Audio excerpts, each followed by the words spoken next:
วัสดีครับทางถนนเหมือนเดิมเสียงดังเหมือนเดิม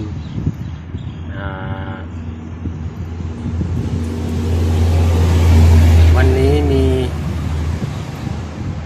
Yamaha Mateนะครับลูกค้ามาให้ดูคือไปหาช่างที่อื่นมาแล้วเปลี่ยนกล่องไฟมาแล้วเปลี่ยนคอยหัวเทียนมาแล้ว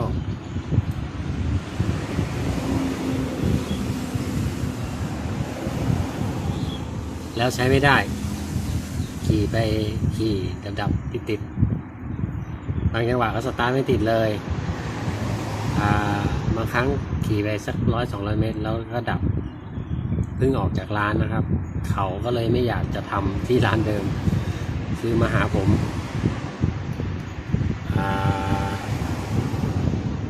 ก็ผมเช็คแล้วนะ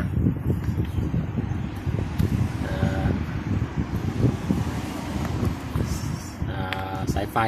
ที่ออกจากม้าข้าวต้มครับออกจากคอยล่างของเมตรก็คือสีดำแดงนะครับดำแดงจำไว้ผมเช็คแล้วไฟมันมาบ้างไม่มาบ้างมันไม่น่าจะมีปัญหาไอ้2ตัวนี้ที่เปลี่ยนมานะผมคิดว่านะก็เช็คสายนี้ครับเอาสายเปล่า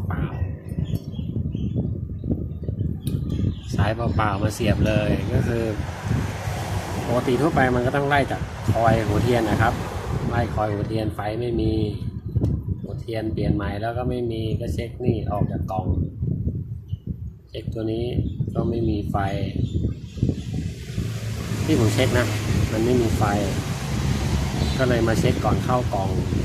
งก็มีไฟบ้างไม่มีไฟบ้างนั่นอาจจะเป็นปัญหาที่ว่าพอเข้ากล่องไปแล้วไม่มีไฟออกเลย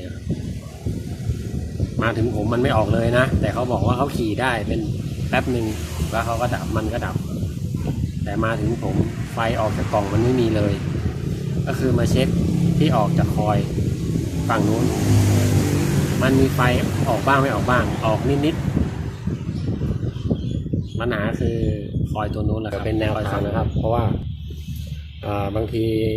หาคนที่สอนใน YouTube แบบตรงๆไม่มีได้อย่างหนึ่งพวกหัววิชาไม่มีอะไรมากสายเนี่ยครับน้ำแดงสายนี้ก็คือไปเข้ากล่องเนี่ยครับอันนี้คือออกมาจากข้างในนี้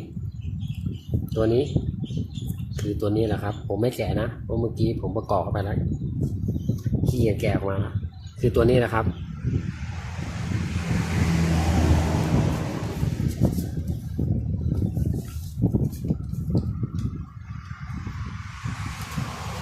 มันคือคอยสตาร์ท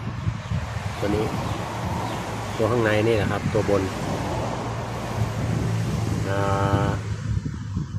ก็ไฟมันออกบ้างไม่ออกบ้างผมก็เปลี่ยนเลยง่ายสุดไม่ต้องมายุ่งยากมัน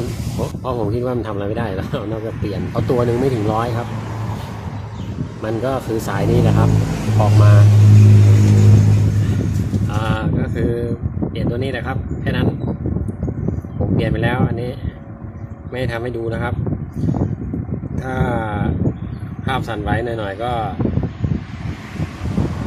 ผมเปิดพัดลมนะตอนนี้เดือนธันวาเขาบอกว่าจะหนาวเหลือเกินแต่ไม่โคตรร้อนก็เปลี่ยนตัวนี้แหละครับกาวสายหนึ่งไฟสายหนึ่งแค่นั้นใส่เสร็จลองดูไฟออกของใหม่ยังไงไฟก็ออกครับแค่นี้จบง่ายๆ